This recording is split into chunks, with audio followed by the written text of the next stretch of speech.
This old-time radio program is being brought to you by Affordable OTR. Own all your favorites. Over 75,000 shows, on an external hard drive, for only $99.95. The Columbia Broadcasting System and its affiliated stations present Orson Welles and the Mercury Theatre on the air in The War of the Worlds by H.G. Wells.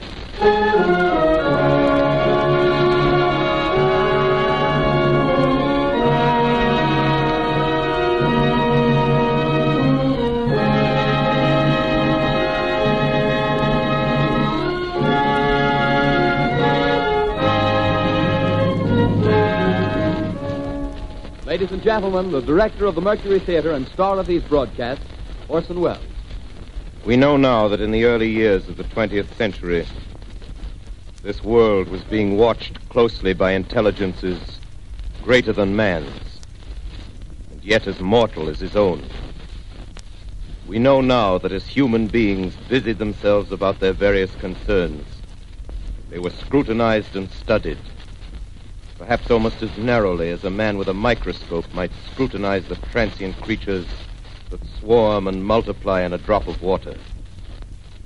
With infinite complacence, people went to and fro over the earth about their little affairs, serene in the assurance of their dominion over this small, spinning fragment of solar driftwood, which by chance or design, man has inherited out of the dark mystery of time and space.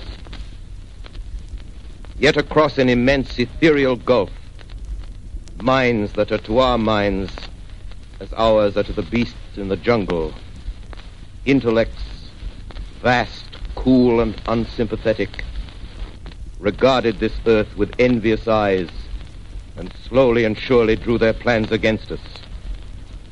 In the 39th year of the 20th century came the Great Disillusionment. Near the end of October, business was better. The war scare was over. More men were back at work. Sales were picking up. On this particular evening, October 30th, the Crosley service estimated that 32 million people were listening in on radios. For the next 24 hours, not much change in temperature. A slight atmospheric disturbance of undetermined origin is reported over Nova Scotia, causing a low-pressure area to move down rather rapidly over the northeastern states, bringing a forecast of rain accompanied by winds of light gale force. Maximum temperature 66, minimum 48. This weather report comes to you from the Government Weather Bureau. We take you now to the Meridian Room in the Hotel Park Plaza in downtown New York, where you will be entertained by the music of Raymond Raquello and his orchestra.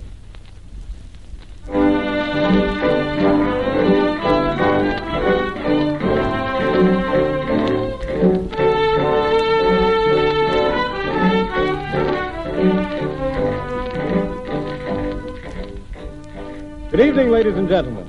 From the Meridian Room in the Park Plaza Hotel in New York City, we bring you the music of Raymond Raquello and his orchestra. With a touch of the Spanish, Raymond Raquello leads off with La Comparsita.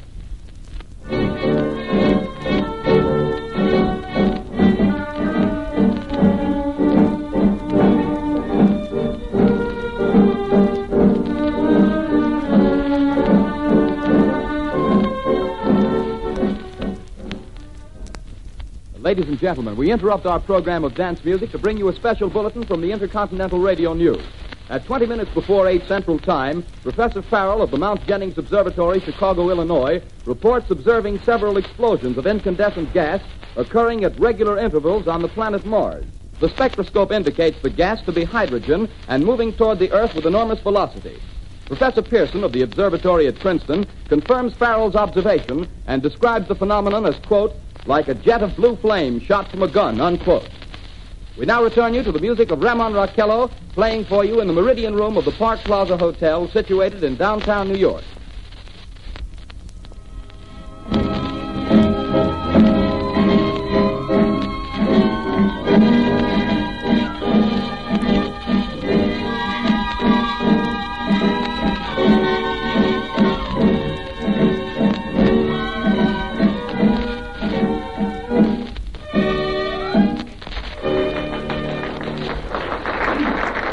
And now a tune that never loses favor, the ever-popular Stardust, Raymond Raquello and his orchestra.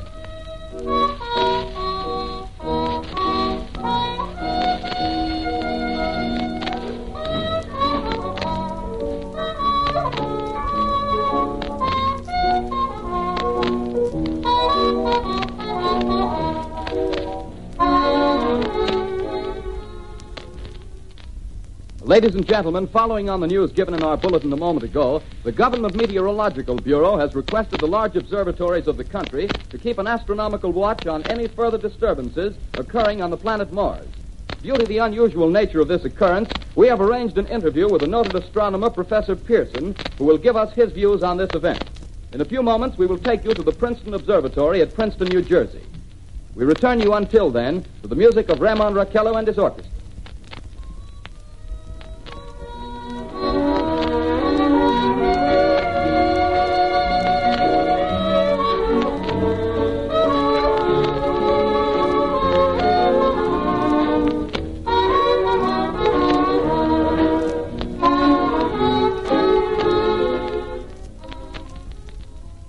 We are ready now to take you to the Princeton Observatory at Princeton, where Carl Phillips, our commentator, will interview Professor Richard Pearson, famous astronomer. We take you now to Princeton, New Jersey. Good evening, ladies and gentlemen. This is Carl Phillips speaking to you from the observatory at Princeton. I'm standing in a large semicircular room, pitch black except for an oblong split in the ceiling. Through this opening, I can see a sprinkling of stars that cast a kind of frosty glow over the intricate mechanism of the huge telescope. The ticking sound you hear is the vibration of the clockwork. Professor Pearson stands directly above me on a small platform, peering through the giant lens. I'll ask you to be patient, ladies and gentlemen, during any delay that may arise during our interview. Besides the ceaseless watch of the heavens, Professor Pearson may be interrupted by telephone or other communication. During this period, he is in constant touch with the astronomical centers of the world. Professor, may I begin our questions? Any time, Mr. Phillips. Professor, would you please tell our radio audience exactly what you see as you observe the planet Mars through your telescope? Nothing unusual at the moment, Mr. Phillips. A red disk swimming in a blue sea. Transverse stripes across the disk. Quite distinct now because Mars happens to be at the point nearest the Earth, in opposition, as we call it. In your opinion, what do these transverse stripes signify, Professor Pearson? Not canals, I can assure you, Mr. Phillips. Safe. Although that's the popular conjecture of those who imagine Mars to be inhabited. From a scientific viewpoint, the stripes are merely the result of atmospheric conditions peculiar to the planet. Then you're quite convinced, as a scientist, that living intelligence as we know it does not exist on Mars? I should say the chances against it are 1,000 to 1. And yet, how do you account for these gas eruptions occurring on the surface of the planet at regular intervals? Phillips, I cannot account for it. By the way, Professor, for the benefit of our listeners, how far is Mars from the Earth? Approximately 40 million miles. Well, that seems a safe enough distance. Just a moment, ladies and gentlemen. Someone has just handed Professor Pearson a message. While he reads it, let me remind you that we are speaking to you from the observatory in Princeton, New Jersey, where we are interviewing the world-famous astronomer, Professor Pearson. One moment, please. Professor Pearson has passed me a message which he has just received. Professor, may I read the message to the listening audience? Certainly, Mr. Phillips. Ladies and gentlemen, I shall read you a wire addressed to Professor Pearson from Dr. Gray of the Natural History Museum, New York. Quote, 9:15 p.m. Eastern Standard Time. Seismograph registered shock of almost earthquake intensity occurring within a radius of 20 miles of Princeton. Please investigate. Signed, Lloyd Gray, Chief of Astronomical Division. Unquote. Professor Pearson, could this occurrence possibly have something to do with the disturbances observed on the planet Mars? Hardly, Mr. Phillips. This is probably a meteorite of unusual size, and its arrival at this particular time is merely a coincidence. However, we shall conduct a search as soon as daylight permits. Thank you, Professor. Ladies and gentlemen, for the past 10 minutes, we've been speaking to you from the observatory at Princeton, bringing you a special interview with Professor Pearson, noted astronomer. This is Carl Phillips speaking. We are returning you now to our New York studio.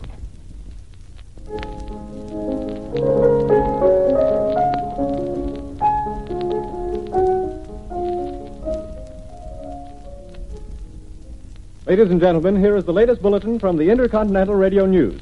Toronto, Canada. Professor Morse of Macmillan University reports observing a total of 3 explosions on the planet Mars between the hours of 7:45 p.m. and 9:20 p.m. Eastern Standard Time. This confirms earlier reports received from American observatories. Now, nearer home, comes a special bulletin from Trenton, New Jersey. It is reported that at 8:50 p.m. a huge flaming object, believed to be a meteorite, fell on a farm in the neighborhood of Grover's Mill, New Jersey, 22 miles from Trenton. The flash in the sky was visible within a radius of several hundred miles, and the noise of the impact was heard as far north as Elizabeth. we have dispatched a special mobile unit to the scene, and we'll have our commentator, Carl Phillips, give you a word picture of the scene as soon as he can reach there from Princeton. In the meantime, we take you to the Hotel Martinet in Brooklyn, where Bobby Millett and his orchestra are offering a program of dance music.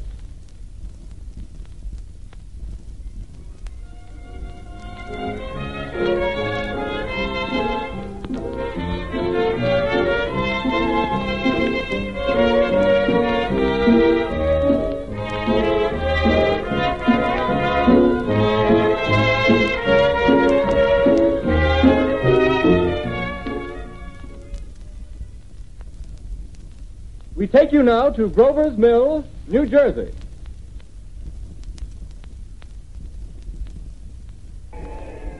Ladies and gentlemen, this is Carl Phillips again, out at the Wilmot Farm, Grover's Mill, New Jersey. Professor Pearson and myself made the 11 miles from Princeton in 10 minutes. Well, I hardly know where to begin. To paint for you a word picture of the strange scene before my eyes, like something out of a modern Arabian Nights. Well, I just got here. I haven't had a chance to look around yet. I guess that's it. Yes, I guess that's the thing directly in front of me, half buried in a vast pit. Must have struck with terrific force. The ground is covered with splinters of a tree. It must have struck on its way down. But I can see the object itself doesn't look very much like a meteor. At least not the meteors I've seen. It looks more like a huge cylinder. Has a diameter of, what would you say, Professor Pearson? What's that? What would you say, what's the diameter of this? About 30 yards. About 30 yards. The metal on the sheath is, well, I've never seen anything like it. The color is sort of yellowish white. There's curious spectators now are pressing close to the object in spite of the efforts of the police to keep them back. They're getting in front of my line of vision. Would you mind standing one side, please? While the police are pushing the crowd back. Here's Mr. Wilmot, owner of the farm here. He may have some interesting facts to add. Mr. Wilmot, would you please tell the radio audience as much as you remember of this rather unusual visitor that dropped in your backyard? Step closer, please. Ladies and gentlemen, this is Mr. Wilmot. Well, I was listening to the radio. Closer and louder, please. Pardon me? Louder, please, closer. Yes. I was listening to the radio and kind of drowsing. That professor fellow was talking about Mars, so I was half chosen and half... Yes, Mr. Wilmot, and then what happened? Well, as I was saying, I was listening to the radio, kind of halfway. Yes, Mr. Wilmot, and then you saw something. Well, not first off. I heard something. And what did you hear? A hissing sound like this. Kind of like a 4th of July rocket. Yes, then what? I turned my head out the window and would have sworn I was asleep and dreaming. Yes? I seen a kind of greenish streak and then zingo. Something smacked the ground, knocked me clear out of my chair. Well, were you frightened, Mr. Wilmot? Well, I ain't quite sure. I reckon I was kind of riled. Well, thank you, Mr. Wilmot. Thank you very much. Yeah, you want me to tell No, that's some quite more? all right. That's plenty. Ladies and gentlemen, you've just heard Mr. Wilmot, owner of the farm where this thing has fallen. I wish I could convey the atmosphere, the background of this fantastic scene. Hundreds of cars are parked in a field in back of us, and the police are trying to rope off the roadway leading into the farm, but it's no use. They're breaking right through. The car's headlights throw an enormous spotlight on the pit where the object's half buried. Now, some of the more daring souls now are venturing near the edge. Their silhouettes stand out against the metal sheen. One man wants to touch the thing. He's having an argument with the policeman. Now, the policeman wins. Now, ladies and gentlemen, there's something I haven't mentioned in all this excitement, but it's becoming more distinct. Perhaps you've caught it already on your radio. Listen, please. Do you hear it? It's a curious humming sound that seems to come from inside the object. I'll move the microphone nearer. Here. Now, we're not more than 25 feet away. Can you hear it now? Professor Pearson. Yes, Mr. Grover. Can you tell us the meaning of that scraping noise inside the thing? Possibly the unequal cooling of its surface. I say, do you still think it's a meteor, Professor? I don't know what to think.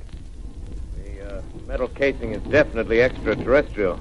Not found on this Earth. Friction with the Earth's atmosphere usually tears holes in a meteorite. This thing is smooth, and you can see its cylindrical Just a minute. shape. Something's happening.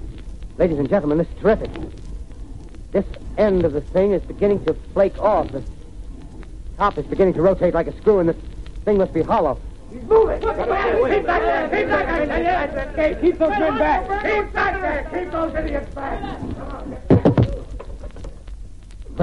He's off. The top blew. Look out there. Stand back. Ladies and gentlemen, this is the most terrifying thing I've ever witnessed. Wait a minute. Someone calling someone or something. I can see turning out of that black hole two luminous discs.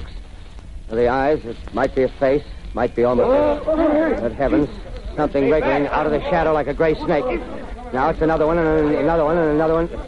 They look like tentacles to me. Oh, yeah, I can see the thing's body now. It's large as a bear.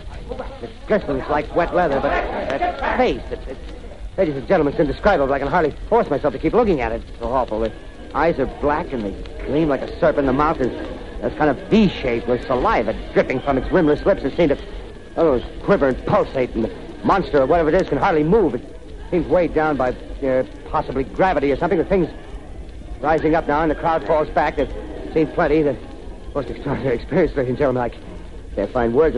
Well, I'll pull this microphone with me as I talk. I'll have to stop the description until I can take a new position. Hold on, will you, please? I'll be right back in a minute.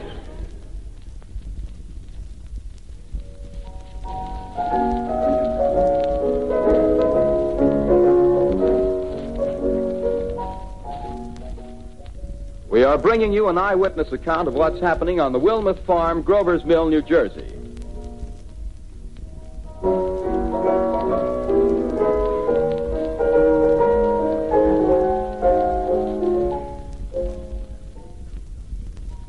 We now return you to Carl Phillips at Grover's Mill.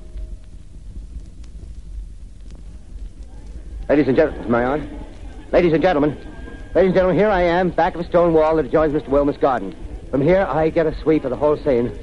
I'll give you every detail as long as I can talk and as long as I can see. The more state police have arrived. They're drawing up a cordon in front of the pit.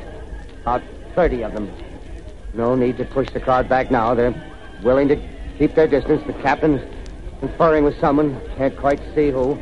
Oh, yes, I believe it's Professor Pearson. Yes, it is. Now they've parted, and the professor moves around one side, studying the object, while the captain and two policemen advance with something in their hands. I can see it now. It's a white handkerchief tied to a pole. Flag of truce. If those creatures know what that means, what anything means. Wait a minute, something's happening. Humped shape is rising out of the pit. I can make out a small beam of light against a mirror. What's that? There's a jet of flame springing from the mirror, and it leaps right at the advancing men. It strikes them head on. Lord, they're turning into flames. Now the whole field's caught up by the woods, the barns, the gas tanks of the automobiles, spreading everywhere. It's coming this way now. It's about 20 yards to my right.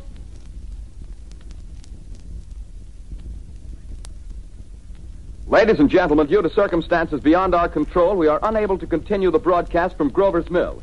Evidently, there's some difficulty with our field transmission. However, we will return to that point at the earliest opportunity. In the meantime, we have a late bulletin from San Diego, California.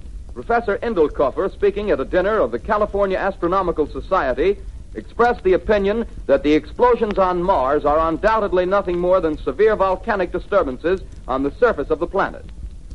We continue now with our piano interlude.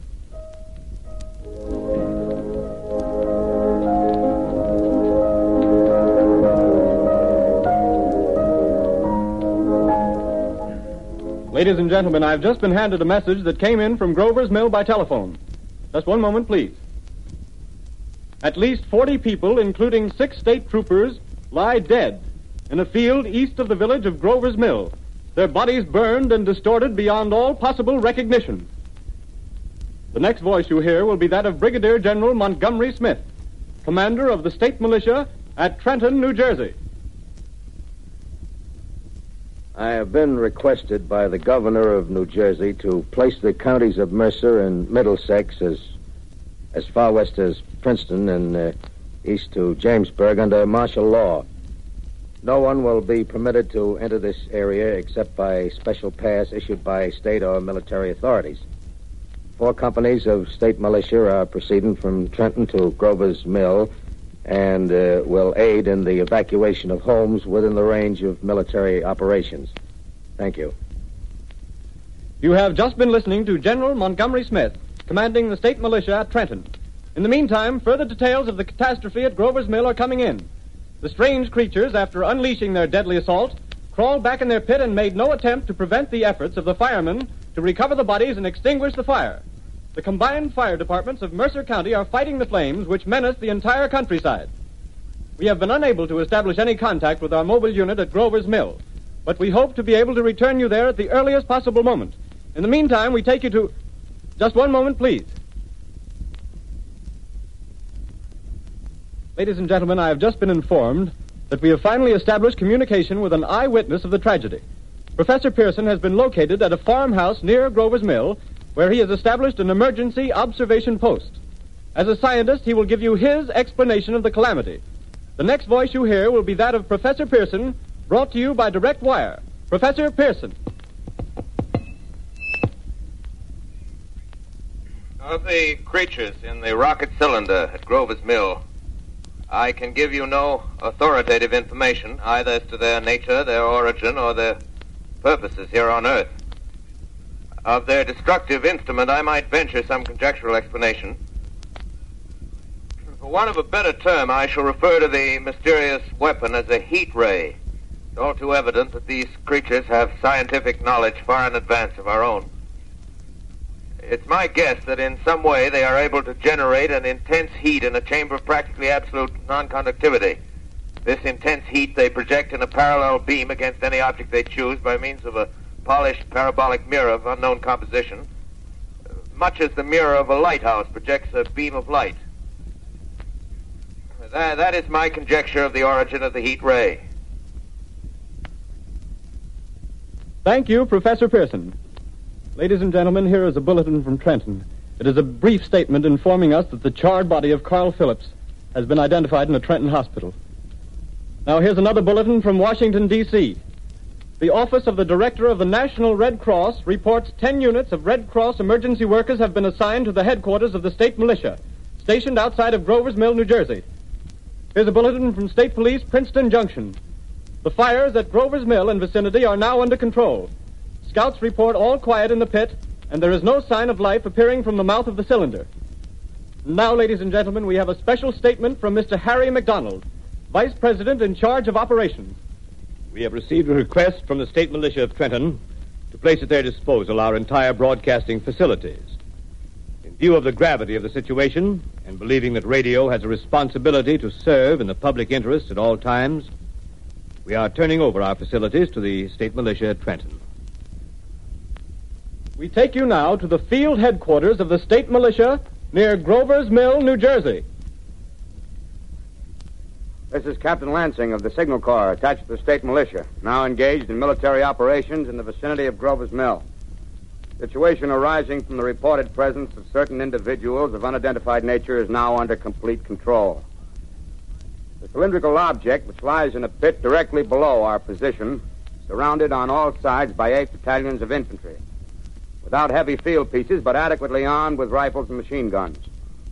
All cause for alarm, if such cause ever existed, is now entirely unjustified. Things, whatever they are, do not even venture to poke their heads above the pit. I can see their hiding place plainly in the glare of the searchlights here. With all their reported resources, these creatures can scarcely stand up against heavy machine gun fire. Anyway, it's an interesting outing for the troops. I can make out their khaki uniforms crossing back and forth in front of the lights. Looks almost like a real war. There appears to be some slight smoke in the woods bordering the Millstone River. Probably fire started by campers. Well, we ought to see some action soon. One of the companies is deploying on the left flank. A quick thrust and it'll all be over. Now, wait a minute. I see something on top of the cylinder. No, it's nothing but a shadow. Now the troops are on the edge of the Wilmot Farm. 7,000 armed men closing in on an old metal tube. A tub, rather. Well, wait, that wasn't a shadow. It's something moving. Solid metal, kind of a shield-like affair rising up out of the cylinder. It's going higher and higher. What? It's standing on legs, actually rearing up on a sort of metal framework. Now it's reaching above the trees and the searchlights are on it. Hold on.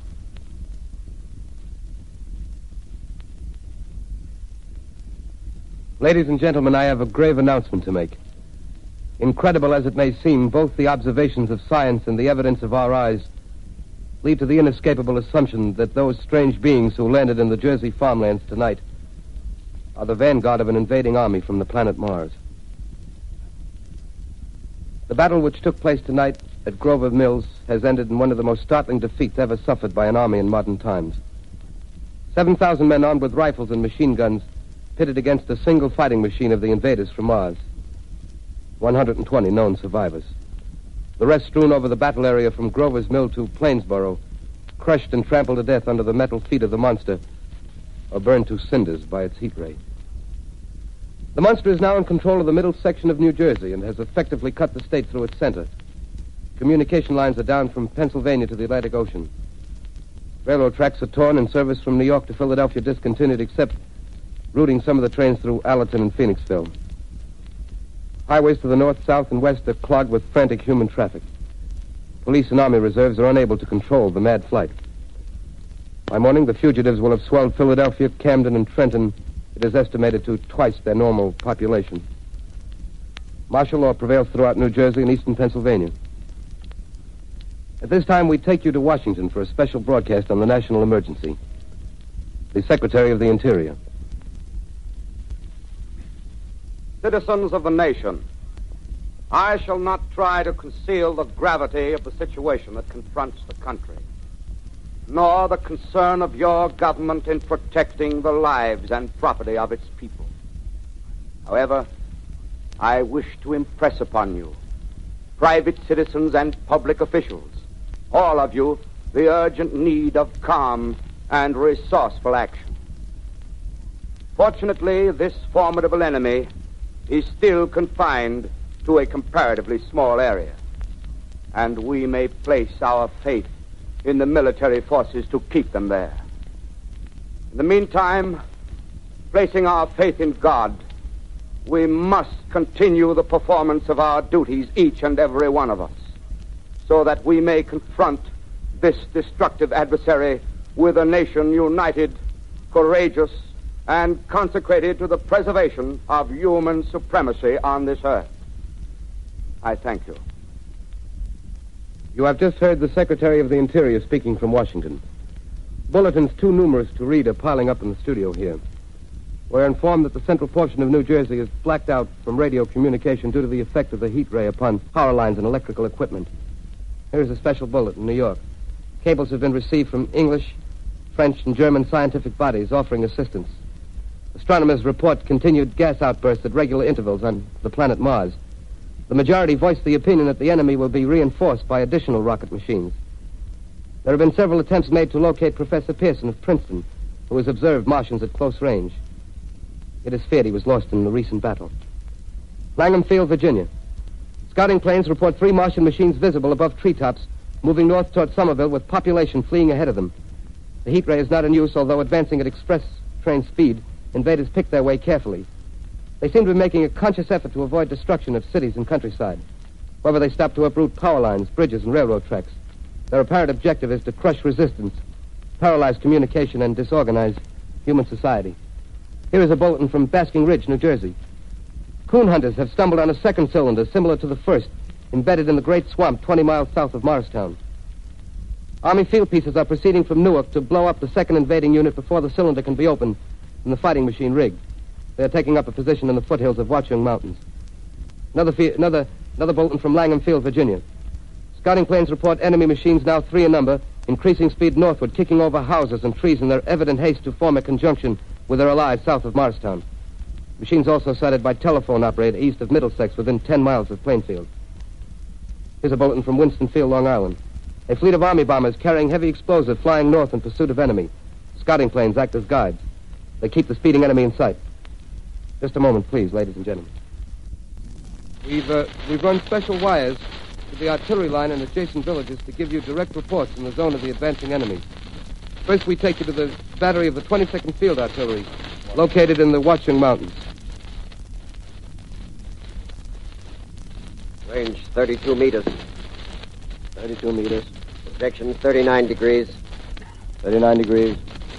Fire. 140 yards to the right, sir. Shift range 31 meters. 31 meters. Projection 37 degrees. 37 degrees. Fire.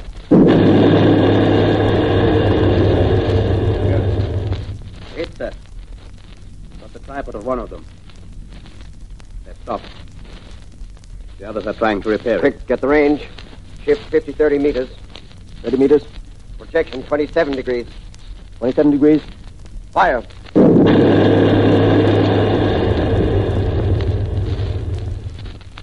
Can't see the shell land, sir. Letting off a smoke. What is it? Black smoke, sir. Moving this way. Flying close to the ground. Moving fast. Put on gas mask. Get ready to fire. Shift to 24 meters. 24 meters. Projection 24 degrees. 24 degrees. Fire.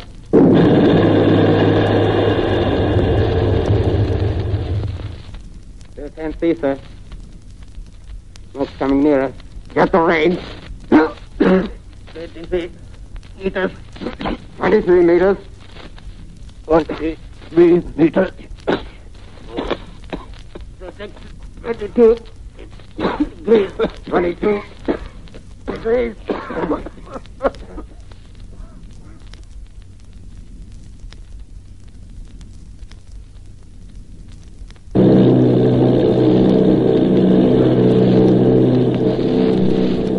Army bombing plane P-843 off Bayonne, New Jersey. Lieutenant Volt, commanding 8 bombers, reporting to Commander Fairfax, Langham Field.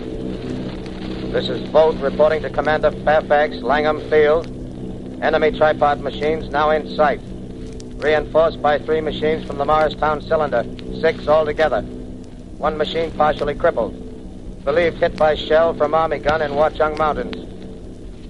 Guns now appear silent. A heavy black fog hanging close to the earth of extreme density, nature unknown. No sign of heat ray. Enemy now turns east, crossing Passaic River into the Jersey marshes. Another straddles the Pulaski Skyway.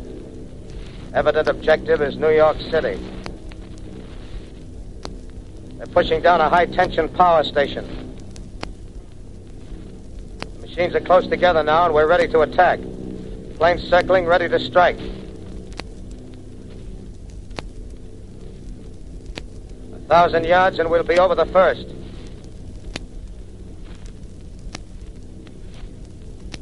$800 yards.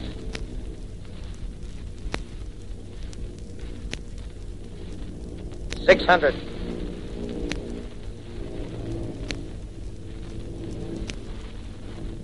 $400.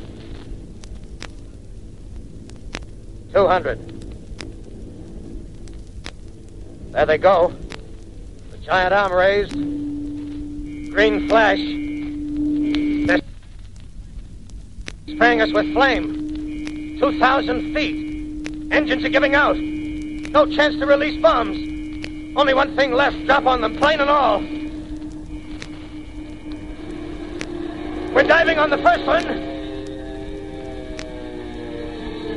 Now the engine's gone. 8.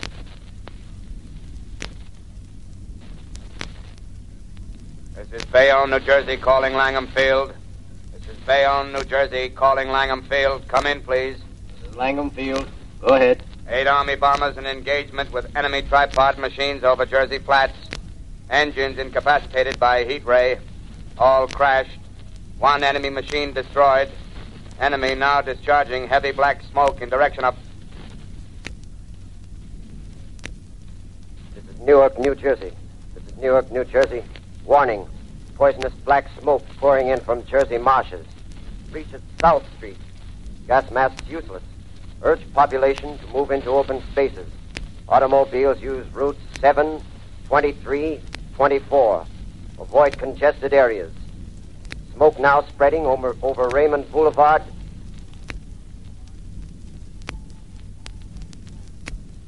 X2L calling CQ, 2X2L calling CQ, 2X2L calling 8X3R. Come in, please. This is 8X3R coming back at 2X2L. How's reception? How's reception? K, please. Where are you, 8X3R?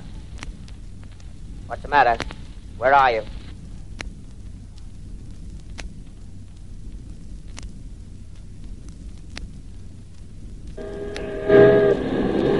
I'm speaking from the roof of Broadcasting Building. I'm speaking from the roof of Broadcasting Building, New York City. The Bells you hear are ringing to warn the people to evacuate the city as the Martians approach. Estimated in the last 2 hours, 3 million people have moved out along the roads to the north. Hutchison River Parkway is still kept open for motor traffic. The void bridges to Long Island hopelessly jammed. All communication with Jersey Shore closed 10 minutes ago.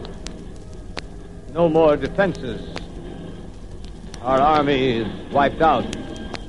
Artillery, Air Force, out. This may be the last broadcast. We'll stay here to the end. People are holding service here below us in the cathedral.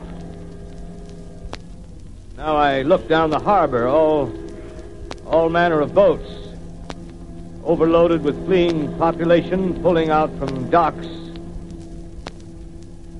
Streets are all jammed. Noise and crowds like New Year's Eve in city. Wait a minute, the enemy's now in sight above the Palisades. Five great machines. First one is crossing the river. I can see it from here, wading the Hudson like a man wading through a brook. A bulletin is handed me. Martian cylinders are falling all over the country. One outside of Buffalo, one in Chicago, St. Louis. Seem to be timed and spaced. Now the first machine reaches the shore. He stands watching, looking over the city. The steel cowlish head is even with the skyscrapers. He waits for the others. They rise like a line of new towers on the city's west side. Now they're lifting their metal hands. This is the end now. Smoke comes out, black smoke drifting over the city. People in the streets see it now. They're running toward the East River, thousands of them, dropping in like rats. Now the smoke's spreading faster. It's reached Times Square. People are trying to run away from it, but it's no use. They're falling like flies. Now the smoke's crossing 6th Avenue. 5th Avenue. 100 yards away. It's 50 feet.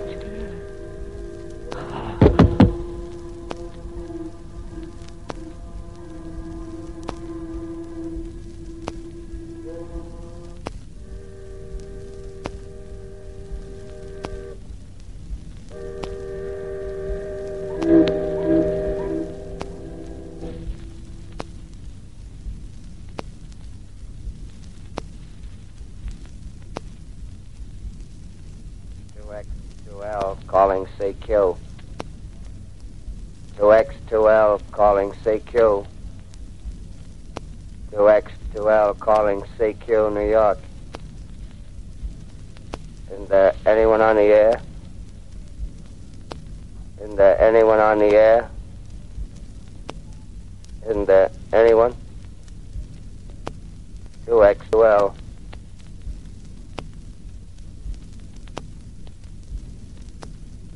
You are listening to a CBS presentation of Orson Welles and the Mercury Theatre on the Air in an original dramatization of The War of the Worlds by H.G. Wells.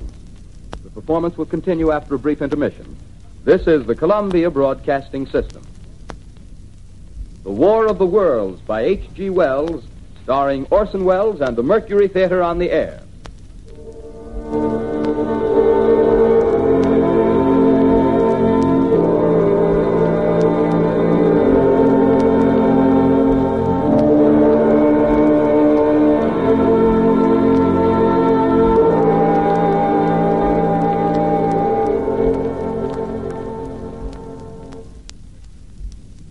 I set down these notes on paper.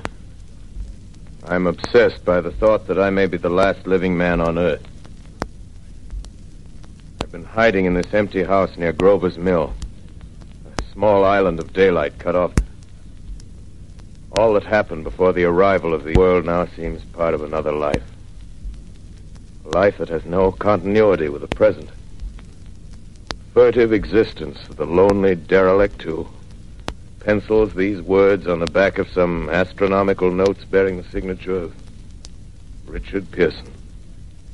I look down at my blackened hand and I try to connect them with a professor who lives at Princeton and who, on the night of October 20th, glimpsed through his telescope an orange splash of light on a distant planet. My wife, my colleagues, my students, my books, my observatory, my world. Where are they? Did they ever exist? Am I Richard Pearson? What day is it? Do days exist without calendars?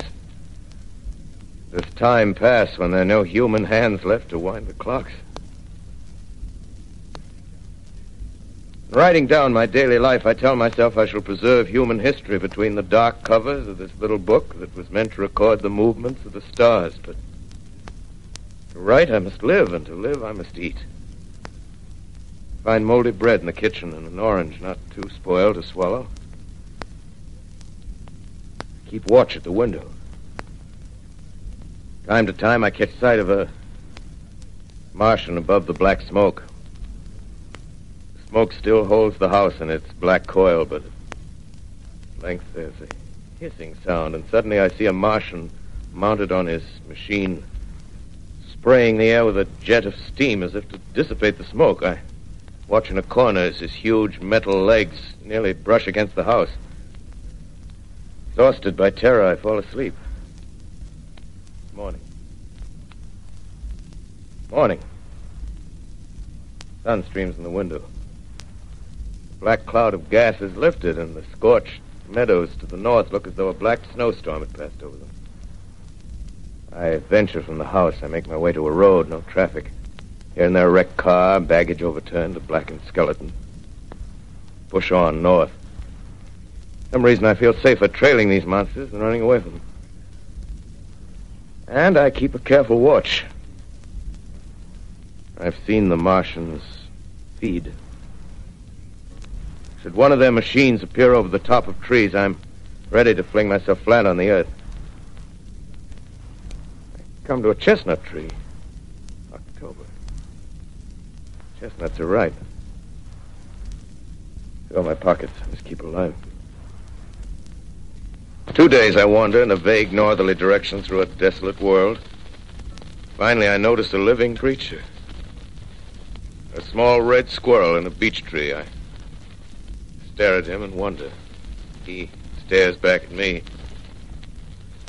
I believe at that moment the animal and I shared the same emotion. The joy of finding another living being. Push on north. I find dead cows in a brackish field, and beyond the charred ruins of a dairy, the silo remains standing guard over the wasteland like a lighthouse, deserted by the sea. Astride the silo perches a weathercock. The arrow points north. North. Next day, I come to a city. City vaguely familiar in its contours, yet its buildings strangely dwarfed and leveled off as if a giant had sliced off its highest towers with a capricious sweep of his hand. Reached the outskirts, I found Newark. Newark, undemolished but humbled by some whim of the advancing Martians. Presently, with an odd feeling of being watched, I caught sight of something crouching in a doorway. I made a step towards it, and it rose up and became a man. A man armed with a large knife. Stop! Where do you come from? I come from many places. A long time ago, from Princeton. Princeton, huh? That's near Grover's Mill. Yes. Grover's Mill. There's no food here. This is my country. All this end of town down the river. There's only food for one. Which way are you going? I don't know. I guess I'm looking for people. Hey, what was that? Did you hear something just then? No. Only a bird. A live bird. Yeah. You get to know that birds have shadows these days. Say, we're in the open here. Let's crawl in this doorway here and talk. Have you seen any Martians? No. They're going over to New York. Night, the sky's alive with their lights, just as if people were still living in it. By daylight, you can't see them. 5 days ago, a couple of them carried something big across the flats from the airport. I think they're learning how to fly. Fly? Yeah, fly. Then it's all over with humanity. Stranger, there's still you and I. 2 of us left. Yeah. They got themselves in solid. They wrecked the greatest country in the world. Those green stars, they're probably falling somewhere every night. They've only lost one machine. There isn't anything to do. We're done. We're licked. Where were you? You're in a uniform. Yeah, what's left of it. I was in the militia. National Guard. That's good. There wasn't any war. Any more than there's war between men and ants. Yes, but we're eatable ants. I found that out. What'll they do to us? I filled it all out. Right now, we're caught as we're wanted. A Martian only has to go a few miles to get a crowd on the run. But they won't keep on doing that. They'll begin catching us systematic, like keeping the best and storing us in cages and things. They have not begun. All that's happened so far is because we don't have sense enough to keep quiet. Bothering them with guns and such stuff and losing our heads and rushing off in crowds. No, instead of our rushing around blind, we got to fix ourselves up. Fix ourselves up according to the way things are now. Cities, nations, civilization, progress. Yes, but if that's so, what is there to live for? Well, there won't be any more concerts for 1,000,000 years or so and no nice little dinners at restaurants. If it's amusement you're after, I guess the game's up. What is there left? Life, that's what. I want to live. Yeah, and so do you. We're not going to be exterminated. And I don't mean to be caught either. Tamed and fattened and bred like an ox. What are you going to do? I'm going on. Right under their feet. I got a plan. We men as men, we're finished. We don't know enough. We got to learn plenty before we got a chance. We've got to live and keep free while we learn, see? I've thought it all out, see? Well, tell me the rest. Well, it isn't all of us that are made for wild beasts. That's what it got to. That's what it got to be. That's why I watched you. Watched you. All those little office workers that used to live in these houses. They be no good. They haven't any stuff in them. They used to run off to work. I've seen hundreds of them running to catch their commuter's train in the morning, afraid they'd get canned if they didn't. Running back at night, afraid they wouldn't be in time for dinner. Lives insured and a little invested in case of accidents. Yeah, and on Sundays, worried about the hereafter. Well, the Martians, they'll be a godsend for those guys. Nice, roomy cages, good food, careful breeding, no worries. Yeah, after a week or so of chasing around the fields on empty stomachs, they'll come and be glad to be caught. You've thought it all out, haven't you? Sure, you bet I have. That isn't all. These Martians are going to make pets of some of them. Train them to do tricks. Who knows, get sentimental over the pet boy who grew up and had to be killed. Yeah, and some maybe, they'll train to hunt us. Oh, no, it's impossible. Human Yes, beings. they will. There's men who do it gladly. One of them ever comes after me, by... In the meantime, you and I and others like us, where are we to live when the Martians own the Earth? I got it all figured out. We'll live underground. I've been thinking about the sewers. Under New York, there are miles and miles of them. The main ones, they're big enough for anybody. Then there's cellars, vaults, underground storerooms, railway tunnels, subways. You begin to see, huh? We'll get a bunch of strong men together. No weaklings. That rubbish, out. As you meant me to go. All right. Give you a chance, didn't I? Won't quarrel about that. Go on. Well, we got to make safe places for us to stay in, see? Get all the books we can. Science books. That's where men like you come in, see? We raid the museums. We'll even spy on the Martians. May not be so much we have to learn before... Listen. Just imagine this. 4 or 5 of their own fighting machines suddenly start off. Heat rays right and left. Not a Martian in them. Not a Martian in them, see? But men. Men who've learned the way how. May even be in our time. Gee. Imagine having one of them lovely things with its heat ray wide and free. We'd turn it on Martians. We'd turn it on men. We'd bring everybody down on their knees. That's your plan. You, me, a few more of us. We'd own the world. I see. Hey. Hey, what's the matter? Where are you going? Not to your world. Bye, stranger. Well, after parting with the artilleryman, I came at last to the Holland Tunnel, entered that silent tube, anxious to know the fate of the great city on the other side of the Hudson. Cautiously, I came out of the tunnel and made my way up Canal Street. Reached 14th Street, and there again were black powder and several bodies and an evil, ominous smell from the gratings of the cellars of some of the houses. I wandered up through the 30s and 40s, stood alone on Times Square, caught sight of a lean dog running down 7th Avenue with a piece of dark brown meat in his jaws and a pack of starving mongrels at his heels. Made a wide circle around me as though he feared I might prove a fresh competitor. Walked up Broadway in the direction of that strange powder, past silent shop windows, displaying their mute wares to empty sidewalks. Past the Capitol Theatre, silent, dark. Past a shooting gallery where a row of empty guns faced an arrested line of wooden ducks. Near Columbus Circle, I noticed models of 1939 motor cars in the showrooms facing empty streets.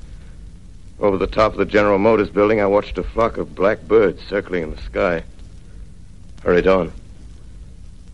Suddenly, I caught sight of the hood of a Martian machine, standing somewhere in Central Park, gleaming in the late afternoon sun. An insane idea. I rushed recklessly across Columbus Circle and into the park. I climbed a small hill above the pond at 60th Street, and from there I could see, standing in a silent row along the mall, 19 of those great metal titans, their cowls empty, their steel arms hanging listlessly by their sides.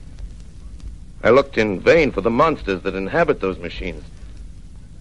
Suddenly, my eyes were attracted to the immense flock of black birds that hovered directly below me. They circled to the ground. And there before my eyes, stark and silent, lay the Martians with the hungry birds pecking and tearing brown shreds of flesh from their dead bodies. Later, when their bodies were examined in laboratories, it was found that they were killed by the putrefactive and disease bacteria against which their systems were unprepared. Slain, after all, man's defenses had failed by the humblest thing that God, His wisdom, has put upon this earth. Before the cylinder fell, there was a general persuasion that through all the deep of space, no life existed beyond the petty surface of our minute sphere. Now we see further. Dim and wonderful is the vision I've conjured up in my mind of life spreading slowly from this little seedbed of the solar system throughout the inanimate vastnesses of sidereal space. But a remote dream, maybe that the destruction of the Martians is only a reprieve to them and not to us. The future ordained, perhaps. Strange it now seems to sit in my peaceful study at Princeton, writing down this last chapter of the record, begun at a deserted farm in Grover's Mill. Strange to watch children playing in the streets. Strange to see young people strolling on the green where the new spring grass heals the last black scars of a bruised earth.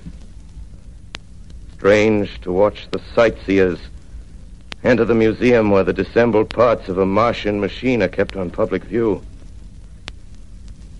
Strange when I recall the time when I first saw it. Bright and clean-cut, hard, and silent under the dawn of that last great day.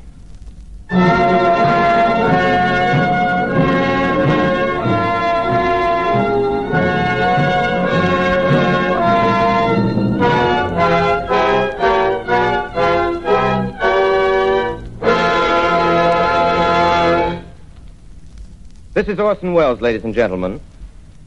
Out of character, to assure you that the War of the Worlds has no further significance than as the holiday offering it was intended to be. The Mercury Theatre's own radio version of dressing up in a sheet and jumping out of a bush and saying boo. Starting now, we couldn't soap all your windows and steal all your garden gates by tomorrow night, so we did the best next thing. We annihilated the world before your very ears and utterly destroyed the CBS. You will be relieved, I hope, to learn that we didn't mean it, and that both institutions are still open for business. So goodbye, everybody, and remember, please, for the next day or so, the terrible lesson you learned tonight. That grinning, glowing, globular invader of your living room is an inhabitant of the pumpkin patch, and if your doorbell rings and nobody's there, that was no Martian, it's Halloween.